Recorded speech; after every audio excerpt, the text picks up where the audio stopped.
Everyone knows spirit mediums love using chopsticks. If someone in the village offends something unclean, the medium will hold a pair of chopsticks, call out the names of that person's ancestors, and whichever name makes the chopsticks stand upright in the bowl, that's the one they angered. When I was a kid, I was being naughty and yelled my dad's name while holding the chopsticks, and the chopsticks stood straight up. That day, my dad nearly beat me to death. But that night, he had some kind of fit, grabbed a cleaver, and chopped off his own head. That's when I learned calling out the name of the living can attract spirits. When I was still little, my dad took a knife to his own neck. Everyone in the village said he must have offended something. But once someone dies, their debts die with them. After that, my mom and I didn't run into anything strange. Still, a few years later, my mom followed in my dad's footsteps. A traveling doctor passing through saw how pitiful I looked and took me in as a disciple. My master actually had some real skills. That old doctor wasn't just good at medicine, he also knew some Taoist arts. When I joined, there was already a senior disciple named Tony Kamel. He'd been drugged and sold at a marketplace. It was our master who saved him. Sadly, before we could learn much, our master passed away, leaving behind only half a medical manual and half a Taoist scroll. So we took up the wandering trade. I sold medicine. Tony told fortunes. When we had money, we drank. When we didn't, we begged together. Just like that, 7 or 8 years passed. We came across some bizarre things, but the most dangerous was at Erdao Baihe. It was in the dog days of summer, and we were working near the town by the river. Tony was outside the tea house, sitting on a bench with dark sunglasses, pretending to be a blind bone reader, just an excuse to ogle the town girls. I was inside, sipping tea, spinning stories about our travels to the locals. One was called Fan Wuju, the other Shay Bian. They wanted to drag that kid's soul to the underworld, but did they ask me first? I grabbed a pair of chopsticks, filled a bowl halfway with water, and shouted, "Spirits of the underworld, heed my call! Leave this child's soul where it is!" And guess what happened? I looked around. The crowd roared, "Come on! Don't leave us hanging!" I slammed the table. The chopsticks stood up. I saved that kid's life. Everyone cheered, and I pulled out a few boxes of pills from my medicine pouch. These pills, I didn't even get to pitch them before I heard Tony shout from outside, "Luke, we've got a patient." What the hell for? Didn't they just buy the medicine and leave? I started to complain, but Tony walked in and covered my mouth. He came in with a beautiful woman. Tony reached out to grab her hand. She pulled back before he could. One look, and I knew what Tony was thinking. I dragged him into the back room. "You horny bastard. Can't walk straight when there's a woman around?" Tony looked offended. "Screw you. I'm just trying to make some money reading her bones." I rolled my eyes. Old ladies get a reading. No touching, half a silver dollar. Young girls, just touching. No fortune free of charge, all fate. "So how much did you charge this one?" Tony sighed. Not only did he not charge her, he got himself into trouble. He meant to cop a feel and walk, but as soon as he said, "With clashing stars and killing blades in your chart, you're doomed for the execution grounds. The Death Star aligns in your fate." The woman dropped to her knees in front of Tony, begging him to save her. Scared of getting exposed, Tony had to keep playing the role of a master. He pinched his fingers and said, "I'm not powerful enough to save you, but there's a real master who can snatch a soul right from the hands of the Reapers. That's someone worth begging." Then he brought the woman inside to find me. I kicked him in the ass. "Screw you. Don't drag me into your mess." Before Tony could say more, there was a loud thud outside, followed by more banging. The woman knelt facing me. knocking her head on the floor. "Great sir, please, I beg you to save us." I took her pulse steady and strong, cheeks flushed with color. "Ma'am, you seem perfectly fine to me." As I spoke, Tony was frantically winking at me. I sighed. But some illnesses hide deep inside the organs. Pulse alone won't show them. I have a special divine elixir here, take it twice a day, and your hidden ailments will vanish within 2 weeks. Tony gave me a big thumbs up under the table. I signed to Tony, "Get lost! Don't ever drag me into this again." But the woman didn't even look at the pill.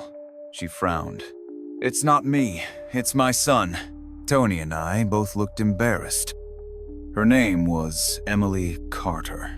Her son, Aaron, had been acting strange. For days, he wouldn't get out of bed, always saying he was tired. At first, Emily thought he was just being lazy. But then his eyes started getting darker and darker, like he hadn't slept at all. She didn't know what to do. Someone told her when your energy drains out, death isn't far behind. Tony smirked, and I pretty much guessed what was up. But I still asked, "How old is your son?" 14, Emily replied. I smiled, scribbled out a prescription, and handed it to her. She thanked me over and over before leaving. Tony gave me a sleazy grin. "What kind of meds did you prescribe?" I snapped. "A slab of pork. And if she can find a young ewe, even better." Tony blinked. "A ewe?" I snorted. "You think sailors bring sheep on board just to eat them?" Tony laughed even dirtier. But the next morning, Emily stormed into our tea house wearing a bright red dress, eyes bloodshot, holding a length of white silk. "Quack, doctor. You killed my son. Today, I'll hang myself in front of you wearing this red dress. I'll haunt you till the day you die." "Ma'am, please, listen to me.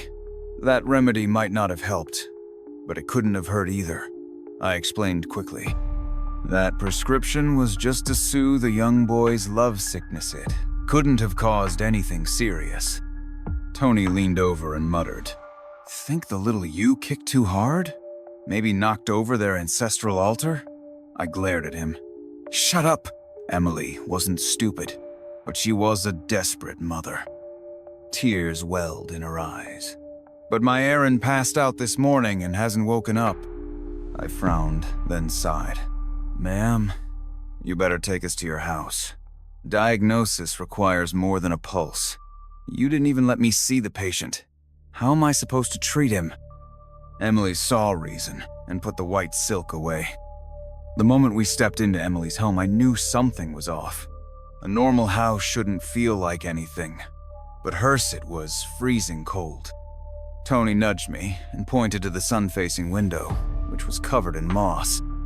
I looked around. The water vat wasn't near the moss. Nothing damp nearby either. And this was midsummer, no reason for moss, even in the shade. That chill we felt walking in, that was the reason. I turned to Emily. "Ma'am, the problem isn't the medicine, it's your house." I hadn't finished when I saw a boy, around 14, standing at the door. His eyes were rolled back, no pupils at all, and he was holding 2 butcher knives. Tony pulled 2 talismans from his pocket. They floated like golden butterflies and landed gently on Aaron's eyes. The murderous aura vanished. He just stood there, still as stone.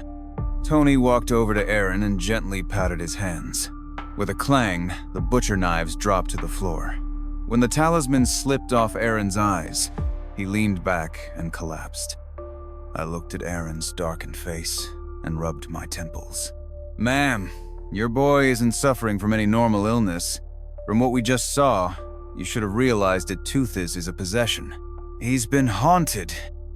Emily's face went pale as a sheet, and she dropped to her knees again. "Sir, I beg you, please save my Aaron." Tony reached down to help her up, but I shook my head. "Ma'am, it's not that we won't help. It's just that ghost stuff. That's beyond us. You'd better look for a real medium, someone who handles this stuff." I grabbed Tony and turned to leave, shooting him a look stop, taking on everything. With just half a Taoist manual between us, we could barely keep ourselves alive on the road. If we actually tried saving people with that half-assed training, we'd have died 100 times over. Tony gave me a sheepish grin to show he got it. But behind us, Emily still wouldn't give up. She murmured, "If I had any other way, I wouldn't be begging like this. My husband died young. It's just me and Aaron. If he dies, I won't live either." Her tearful words hit me right in the heart. I lost my parents early too. I couldn't stand hearing that kind of sorrow. I turned back. "Tony, let's help." I didn't have any magic that could really save someone. I could only check if the kid had run into something. I asked Tony to draw a half basin of water from the vat, then took the chopsticks Aaron used for meals. I tapped the chopsticks on Aaron's forehead, that was the spirit gateway. Then I dipped them in water and tapped the ground 3 times, that was to show respect to the mountain and land gods. A person's soul, as long as it hasn't entered the underworld, still wanders this world. Ordinary people can't see souls, but mountain and land gods are in charge of such things. Some say the city god collects souls, but lost souls aren't his responsibility, so praying there is useless. I pulled out a sundial and placed it under the sun. It showed the hour of the goat. I bowed to Emily. My master always said, during a ritual, no one else may watch. I ask for your understanding. Emily didn't say a word, just turned and left. I kicked Tony hard. "What the hell are you thinking? Hurry, and find the soul-summoning chant for the hour of the goat." Tony frantically flipped through our half-book of Taoist arts. That no one else may watch was total nonsense. We were just covering up our lack of skills. If people saw us flipping through a book during a ritual, we'd be a laughingstock. Soon, Tony found a chant, and I began reciting it. "Spirits of the goat hour, heed my call. Lead your legions, sweep the land. By nightfall, appear to summon the soul. 7 souls and 10,000 spirits are gone from this body. By the decree of the ancestor of Yin Mountain, so mote it be." I plunged the chopsticks into the water basin. "Aaron!" The chopsticks stood upright in the water, but the next second snap, both broke in midair. The soul guide had shattered. This wasn't just a haunting. During a soul-summoning ritual, those chopsticks are called soul guides. Humans eat grains. Unlike ghosts, the smell of grains on chopsticks draws the soul back. But if someone is already dead, the soul can't sense that smell anymore. So, if the chopsticks break, it means something much more powerful is involved. Tony looked grim. Whatever snatched his soul must have at least a few 100 years of cultivation. Can we handle that? I gave him a look. "How old are you again?" Tony counted on his fingers, then pulled off a sock and counted toes. "I'm 20. You're 19. Barely enough to qualify as cannon fodder. I kicked Tony like a soccer ball. "Get the hell out of here, you're useless. I might as well borrow a couple of your bones." I turned to leave. Even if we combined our strength, we couldn't match a fraction of that thing's power. Just as I stood up, Aaron suddenly opened his eyes. Tears streamed down his face. He dropped to his knees on the bed, bowing over and over. "Big brother, please save me. I'm begging you." The noise brought Emily running. She rushed in and dropped to her knees too. "Sirs, I beg you, please save my son. Take my life in his place if you must." Seeing the love between mother and son, I was deeply moved. I clenched my teeth. "Fine, I'll risk everything." Emily jumped to her feet. "Sir, I'll slaughter a chicken for the ritual. With your promise, I'll serve you the rest of my life. Whatever you want, it's yours." I nodded. Tony kicked me hard. "Luke, outside. Now, I'm gonna beat your ass. This is my mess. I'll take care of it. We're brothers. I won't blame you if you walk away."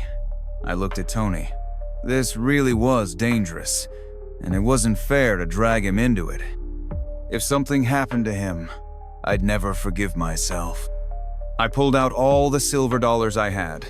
This is all I've got, brother. Odds are I won't need it anymore. I handed it to him. Tony's eyes went wide. Then he kicked me even harder. The hell, man? That's not what I meant. We've traveled together for years. When have I ever been scared? I was stunned. Then what are you saying? Tony's eyes lit up. Don't play dumb, Luke. I know what you're up to. You think Emily's pretty, huh? Want to stay and be her live-in husband? Well, forget it. I saw her first. You're not stealing this damsel rescue gig from me. He turned to leave. Screw you. I'm helping Aaron because the kid's pitiful, not because I'm drooling over Emily. Tony blocked my way. What did you just say? You're the one drooling. So what's in my right brain, then? I grinned. Also a horny mutt. Tony glared at me, mouth opening and closing. He couldn't even find the words to curse me. He just muttered, I'm serious. I saw her first. She's got nothing to do with you. I was about to answer when we heard Emily inside. Aaron, stay in bed. Mommy's going to wash up. Tony stepped onto the courtyard wall, trying to peek at the bath. I yanked him down. He looked at me, heartbroken. You get the girl and I can't even sneak a look? Before I could reply, Emily walked out of the back, carrying a sieve full of freshly washed red dates. I burst out laughing. Tony, I'm not stopping you anymore.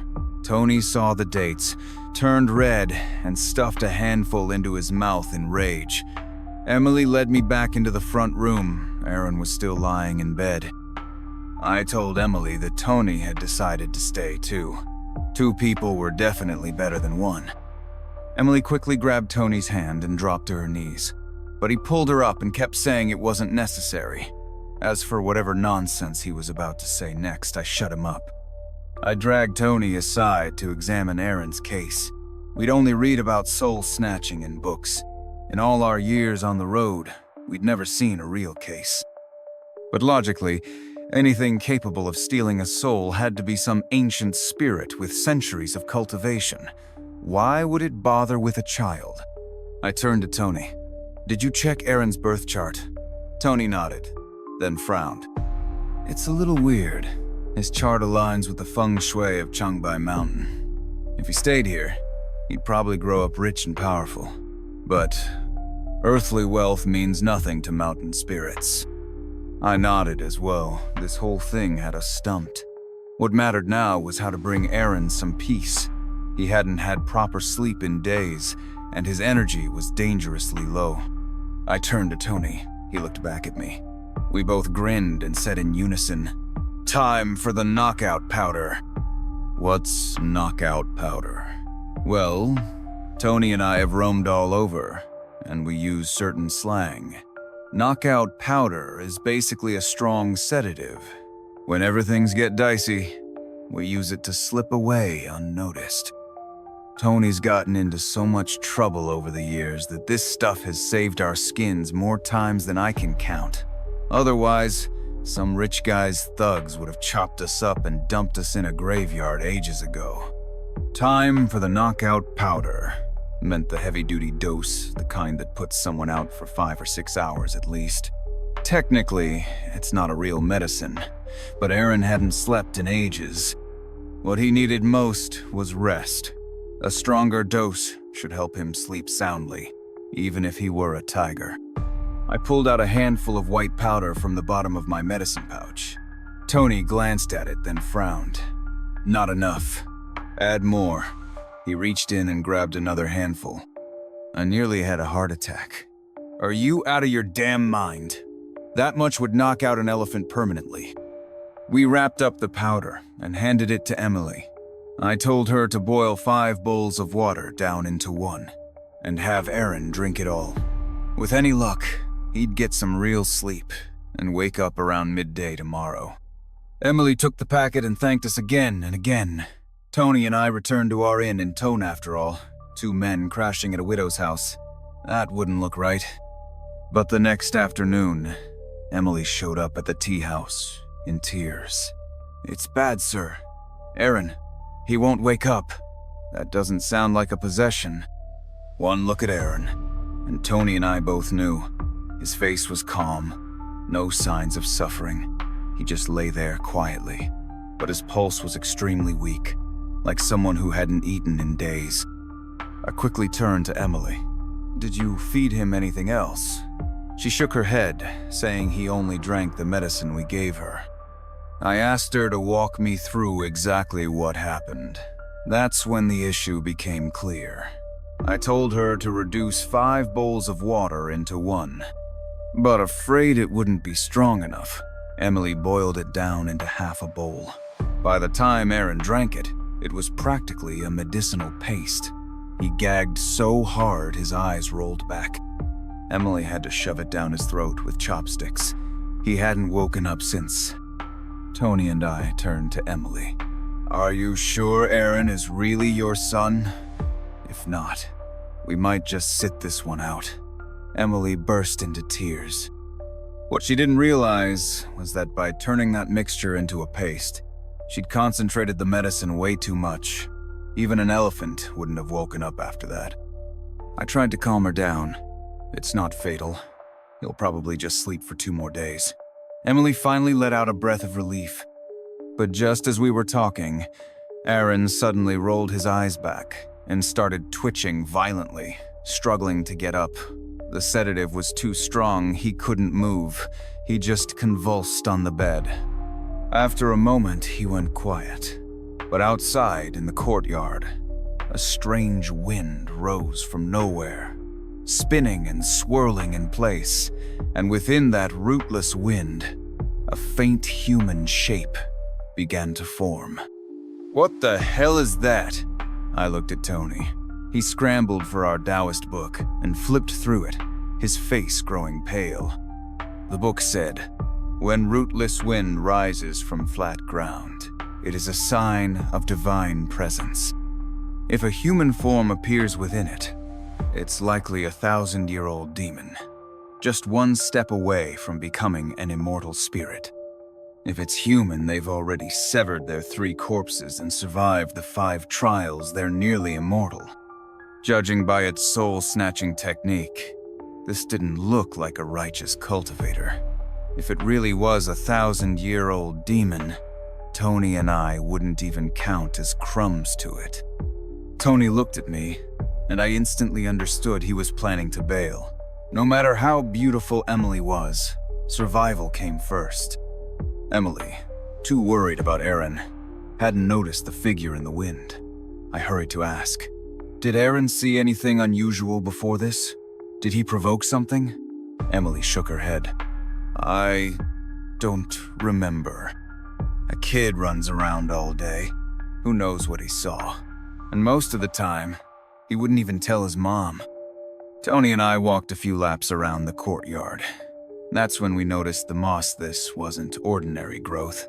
It was grayish-white and cold to the touch. According to Taoist texts, that's corpse moss, shitai. It only appears when a place has been soaked in heavy yin energy for months. Normally, you'd only find it in abandoned graveyards. I sucked in a breath. This demon had probably had its eyes on Aaron for a long, long time. Just then, Emily let out a scream, and Aaron cried out in his sleep, "Cold! So cold!" I rushed inside and saw that Aaron's blanket was burning without fire. "Why is it so cold?" Emily touched his forehead. It was like ice.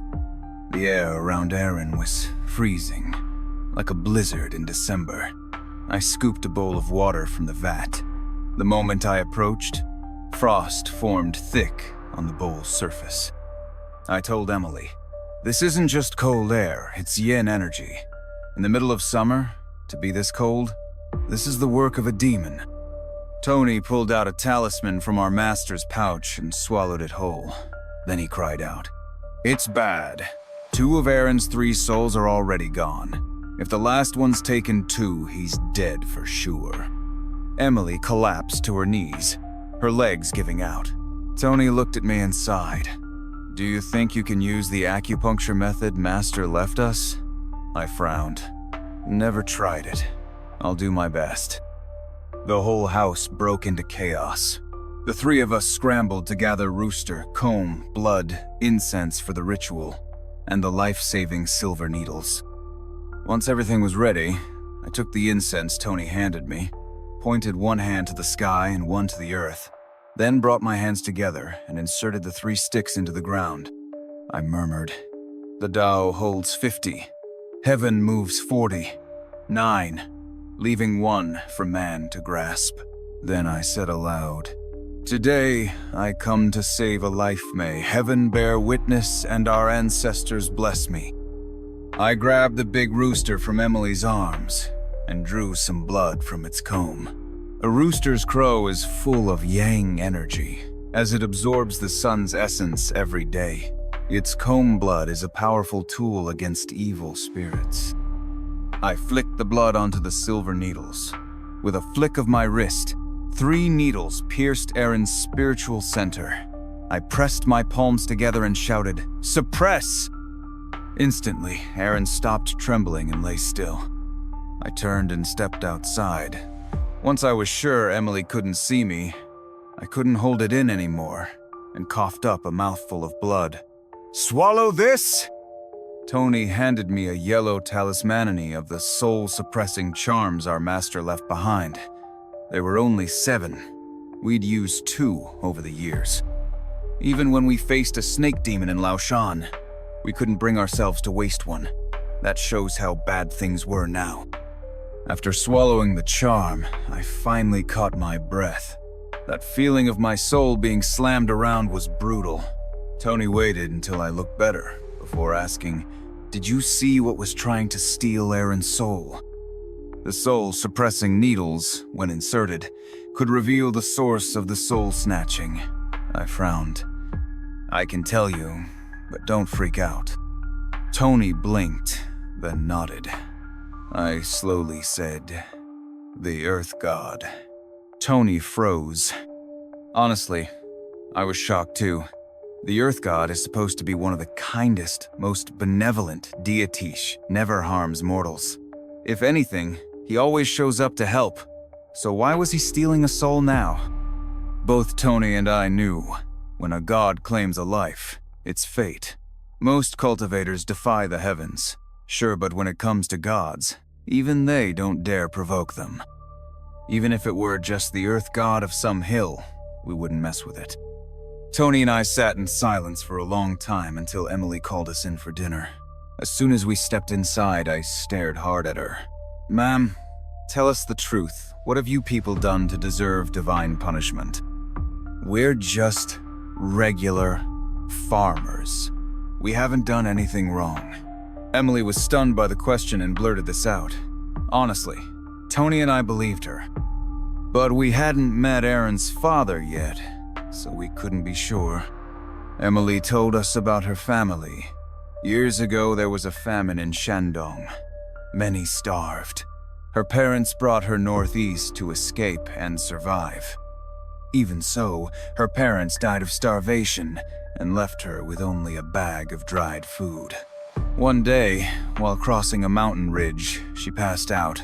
When she woke up, she was in a hunter's home. The hunter heard her story and adopted her. Years passed. The hunter's son came of age, and he and Emily fell in love. The old couple were happy to see it, and they got married. The second year of their marriage, a plague swept through the village.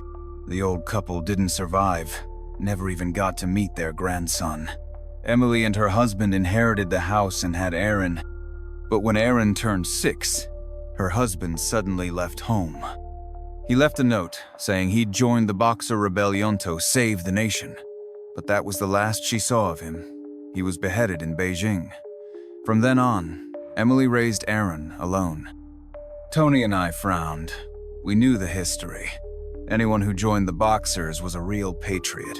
Men who would give up their lives for the country don't go around doing evil. People like that deserve respect, not divine punishment. Just as we were pondering this, another rootless wind rose in the courtyard. A cold voice echoed in our ears. "You dare defy divine judgment." "Screw off!" Tony snapped. "My brother's the one protecting this kid. Take it up with him, not me."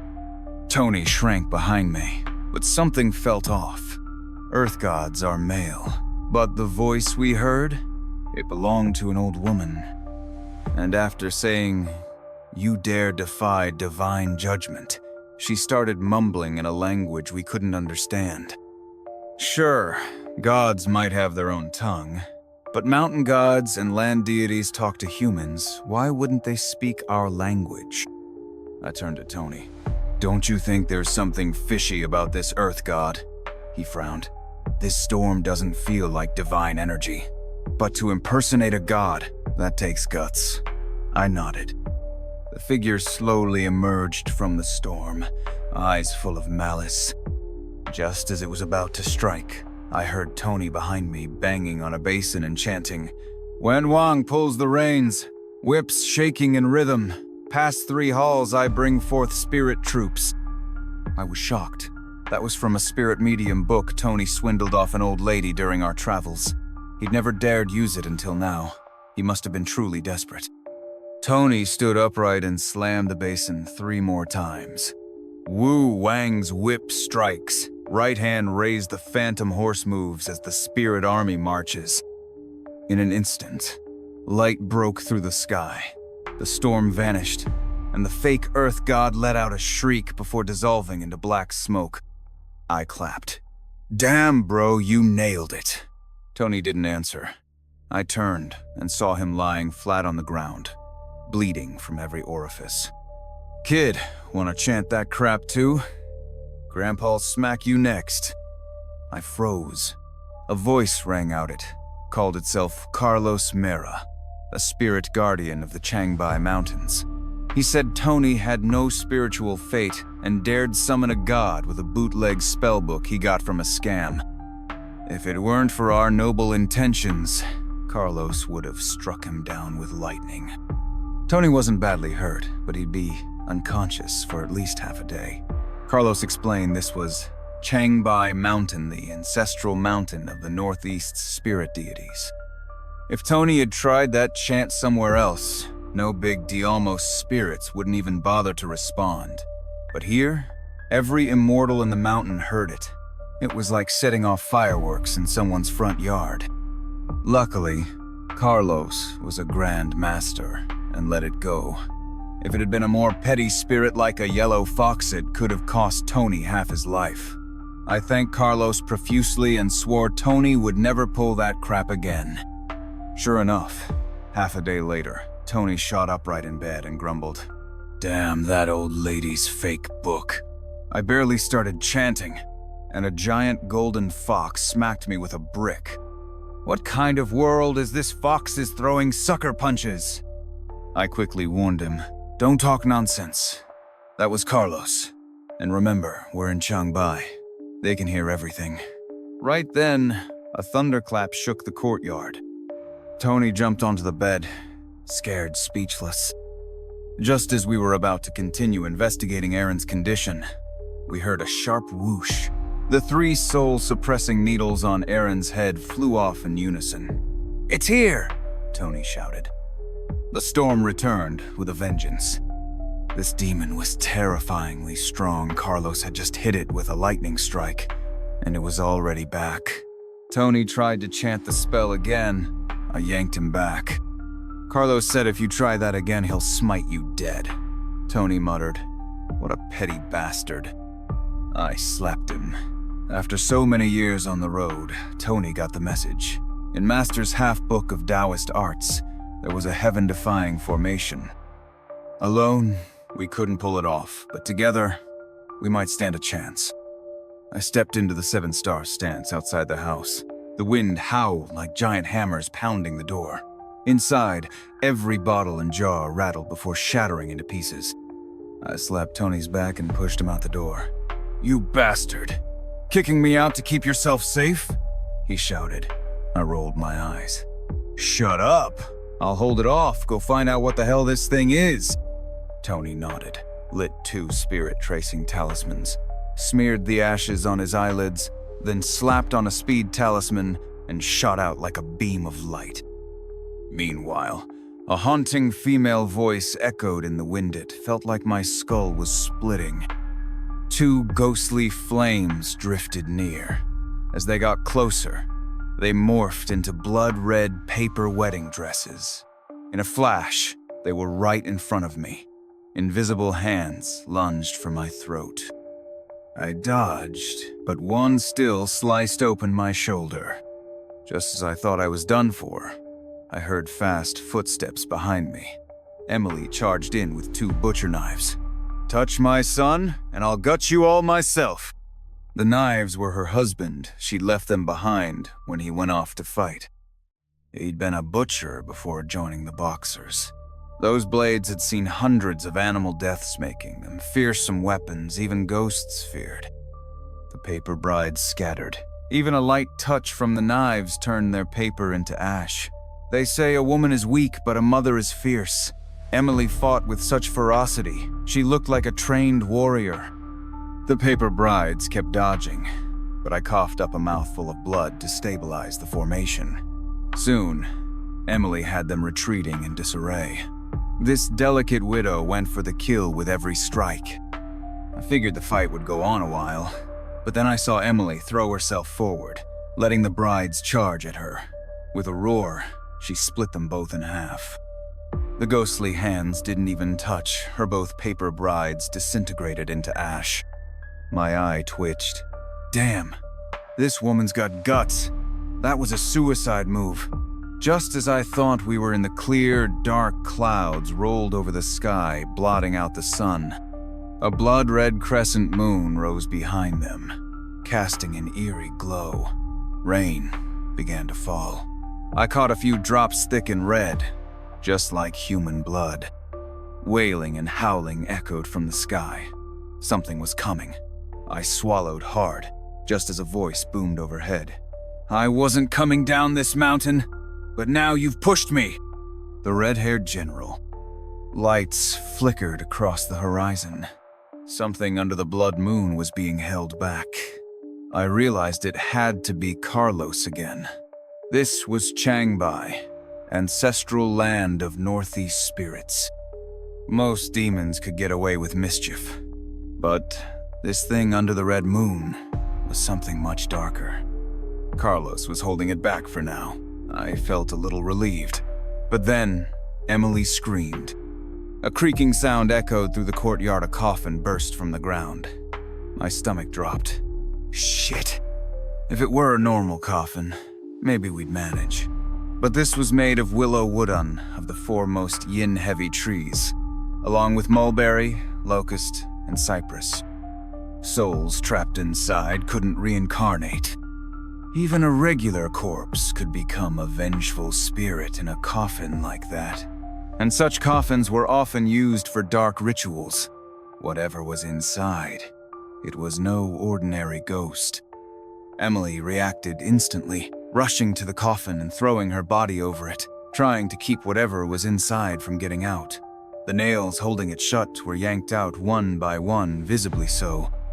Dark energy began to seep out. After hearing red-haired general, I had a bad feeling this might be a red-haired corpse. I pulled out my talismans and started chanting, "Lin, Bing, Do." Before I could finish, I heard a loud crack. Emily was still on the coffin, but now she'd been thrown into the air and slammed to the ground. 2 massive red-furred hands had burst through and pierced her arm. Clang!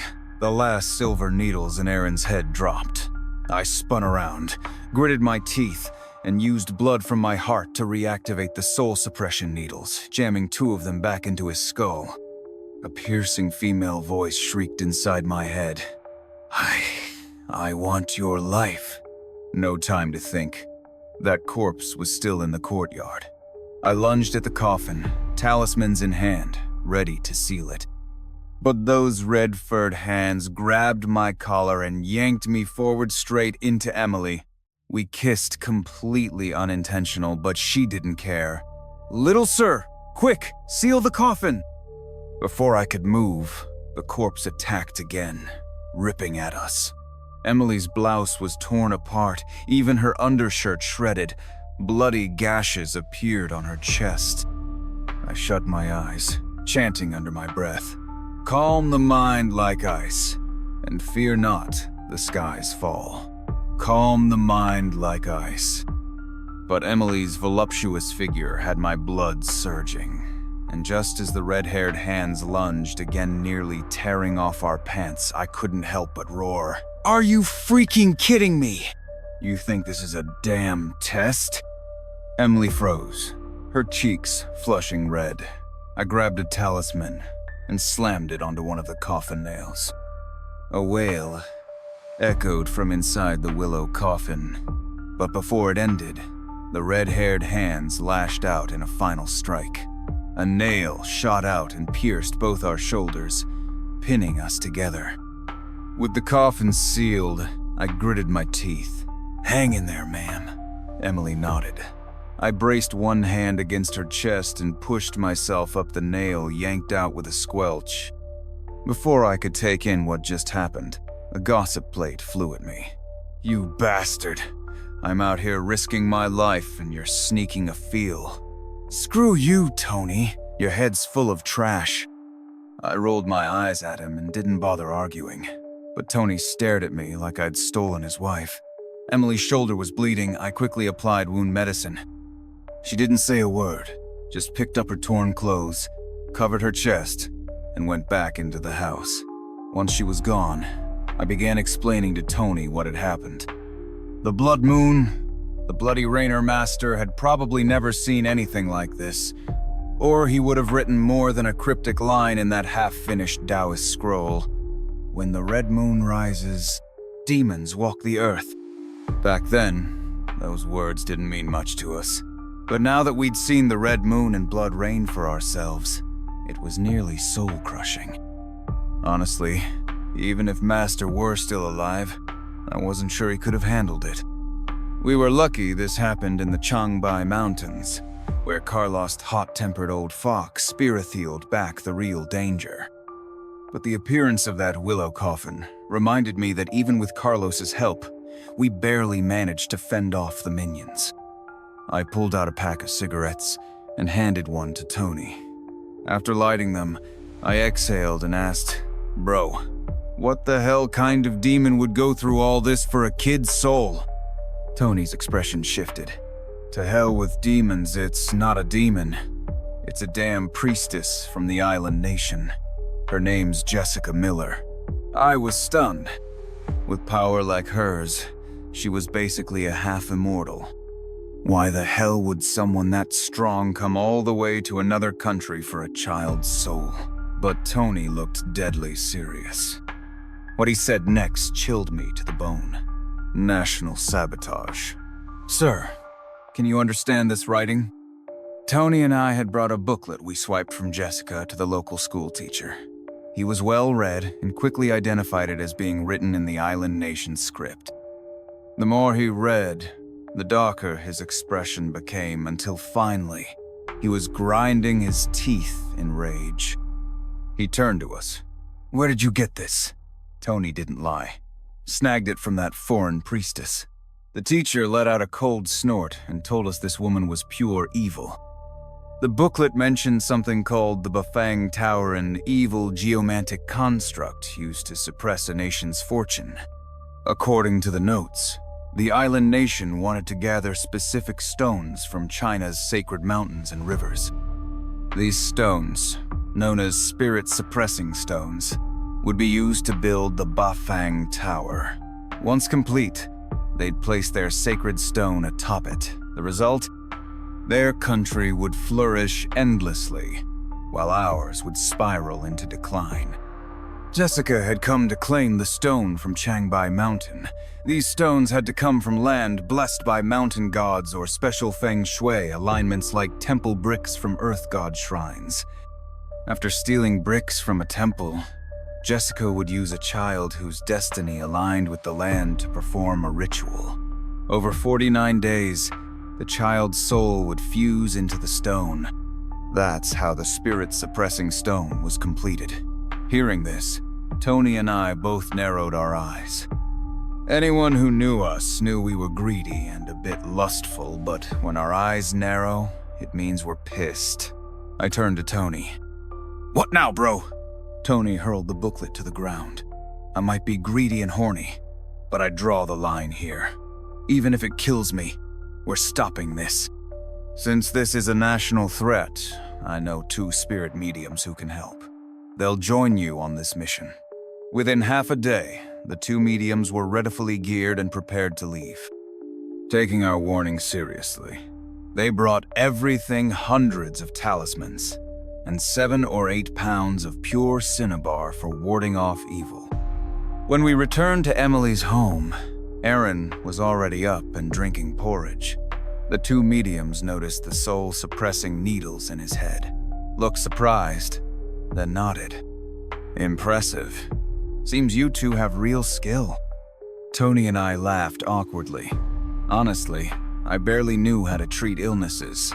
As for Taoist, Artsway knew some tricks, sure, but we were far from masters.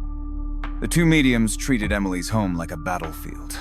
They splashed black dog's blood, rooster blood, drew talismans inside and out, and hung spiritual tools over every door and window. By the time they were done, the whole place looked like a Taoist sage's sanctuary. Finally, one of them asked, "Sirs, what do you think of our setup? Anything you'd like to add?" Tony grinned nervously. No, this is perfect." The medium smiled. "Still, why not add a few things? Let's see your skills too." This was a clear challenge. But while our Taoist arts were rough, Tony and I had years of field experience. They couldn't touch that. We folded our arms and stood tall. Our skills, you'll see soon enough. Whatever comes, be it spirit or priestess, we'll face it head on. The 2 mediums were briefly stunned, but said no more. As night fell, the wind began to howl again. Tony and I stepped outside and immediately heard 2 screams from inside the house. The 2 spirit mediums were bleeding from every orifice, and with their blood came a swarm of wriggling bugs. East, Ja, Yi, wood. South, Bing, Ding, fire. West, Jing, Shin, metal. North, Renwater. Center, Wu, Ji, earth. I activated the heaven-defying formation, interwoven with the Yin-Yang Master's 8 trigram array. The combined forces held strong the evil wind couldn't penetrate. Only then did I get a chance to check on the 2 mediums.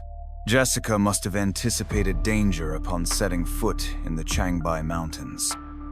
She had cursed them with dark magic the moment she arrived, just in case they tried to stop her. But what she never expected was for Tony and me 2 wandering Rogesto show up in this little town. If we hadn't been there, the soul-suppressing stone might have already made its way to the island nation, becoming a cornerstone of their cursed Bafang Tower. The wind outside howled even stronger. I bit the tip of my tongue and spat out a mouthful of blood. The heaven-defying 8 trigram array glowed faintly red, holding back the evil winds. Tony grabbed 2 spirit-tracing talismans, activated heavenly fire with a flick of his wrists, rubbed the ash on his eyes, then activated a speed charm and vanished in a flash. From the storm, the form of an old woman emerged, hunched and slow. Yet her presence was overwhelming, like a god or demon descending. Emily, sensing danger to Aaron, stood in front of me wielding her butcher knives. The old woman waved her hand. From a nearby bush came a rustling, then 2 thick black snakes as wide as bowls slithered out. Her blood-red eyes stared into mine. "Give me the child's soul, or I'll kill you all." Emily charged at the snakes with her blades. Jessica waved her hand, and blood rained from the sky. Inside the house, the formation began to crackle. Bloody handprints slammed against the door again and again, as though something was trying to break through. Aaron's soul-suppressing needles trembled violently, about to pop out. I tossed aside any pretense of ritual. Grabbing the leftover tools from the two mediums, I hurled them at the bloody handprints. Even unactivated, they were still spiritual objects. Each strike made the prints vanish. When I looked back again, Jessica had transformed into a vengeful spirit. Dressed in white, crawling on all fours, she charged toward the house, spewing black blood from her mouth. Spiritual tools shattered against her, they were useless. She'd once been a priestess. These charms only worked on humans. But now Jessica was a spirit. The tools passed through her body. I spotted a tub of cinnabar. The mediums had brought 7 or 8 pounds of the stuff. I dumped all of it on her. A shriek split the air. No matter how fierce a ghost, that much cinnabar was fatal. Jessica melted into a bloody mason of her eyes, dissolved entirely. But it only drove her madder. She lunged, ripping apart the formation protecting the door. Just as she reached me, Emily threw herself forward and bit into Jessica's half-rotten throat. "Run!" she yelled, grappling with the ghost.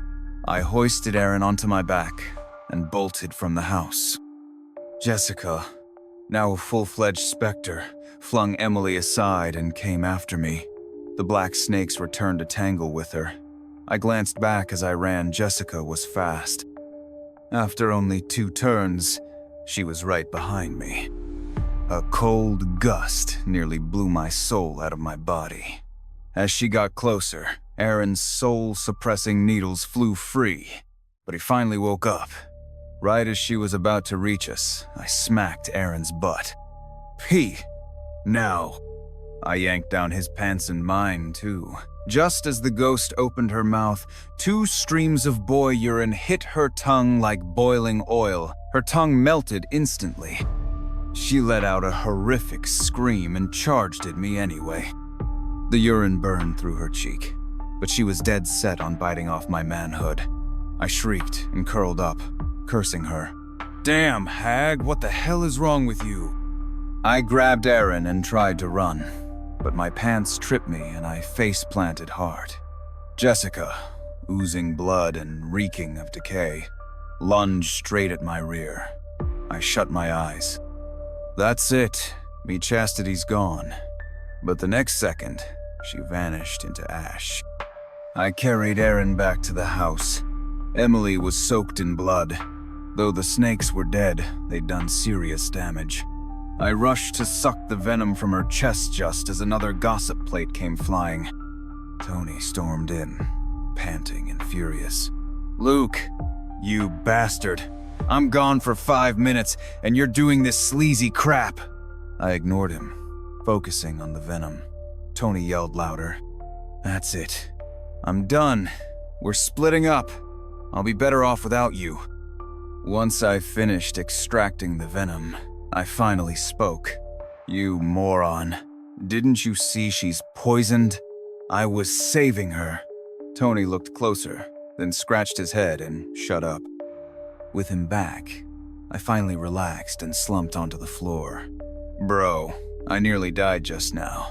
Good thing that thing turned to dust." Tony gave me a smug grin. "Yeah, I still knocked her out with a brick, no less." When we got to a nearby temple, we found Jessica barely alive, tied up. Her head looked like a bloody gourd. Tony had bashed her with a rock. I turned to him. He whispered. I panicked, then remembered that brick Carlos gave me. I figured no matter how powerful she is, she's still human. So I beat the crap out of her. I gave him a thumbs up. Then I told Emily, once we kill this priestess, Aaron's soul will be restored. Without hesitation, she chopped Jessica's head off. Aaron's soul returned. His color improved immediately. Emily dropped to her knees. "Sir, I owe you everything. I'll be your servant for life." I quickly helped her up. Tony, however, muttered while eyeing her torn clothes. "Her legs sure are white." Emily picked up a butcher knife and glared at his crotch. Tony waved his hands. "Just kidding. Just kidding." Back at Emily's house, we buried the two fallen mediums. It was time for us to move on. As we were leaving, Tony heard a voice in his ear. Carlos said, "You buried my disciples. That makes us connected." "Medicine seller, you're too calm for me. But that little trickster, those bricks, remind me of myself.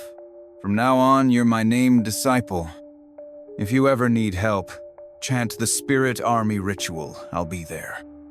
Then Carlos added, "But if you ever do something evil, I'll skin you alive." Tony shivered. I laughed and waved goodbye to Emily.